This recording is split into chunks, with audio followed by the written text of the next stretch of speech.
हमेशा सर्वस्व त्यागा अपना, संविधान के अधिकार कभी।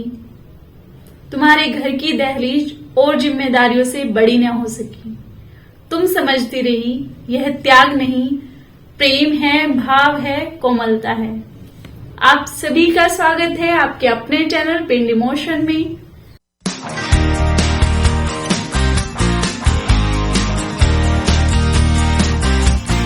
आज मैं जिस कविता का वाचन कर रही हूँ यह प्रेरणा जी द्वारा रचित है, जिसमें वे महिलाओं की स्थिति का वर्णन कर रही हैं और साथ ही महिलाओं को उनके अधिकारों के लिए खड़े होने के लिए प्रेरित कर रहे हैं।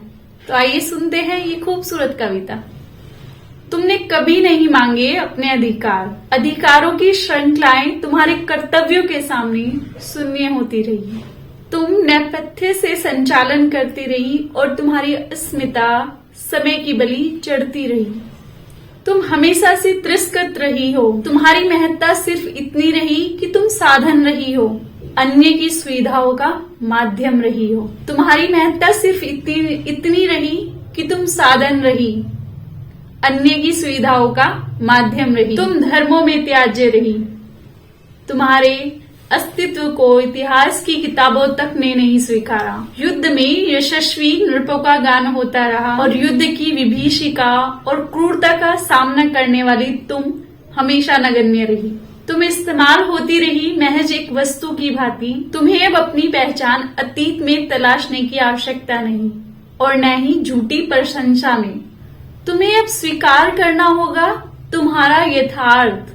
ध्वस्त करने होंगे कल्पना लोक के सुंदर स्वप्न। सुनो, अब तुम्हें यथार्थ में जीना होगा। कठोर होना होगा इतना कि तुम पर होने वाला कोई भी प्रहार तुम्हें क्षति न पहुंचा सके। तुम्हारे अस्तित्व के लिए तुम्हें स्वयं तोड़ने होंगे प्रेम और मोह के बाण और बचना होगा तुम्हें आत्म प्रवंचना से, वरना तुम्हारा अस्तित्व रोज सुबह की अखबारों के किसी कोने का हिस्सा बनेगा और बिक जाएगा रद्दी के भाव। तो ये थी प्रेरणा जी की महिलाओं को उनके अस्तित्व के लिए खड़े होने के प्रेरित करने वाली कविता। आई होप आप सभी को अच्छी लगी। मिलते हैं किसी अन्य टॉपिक के साथ। धन्यवाद।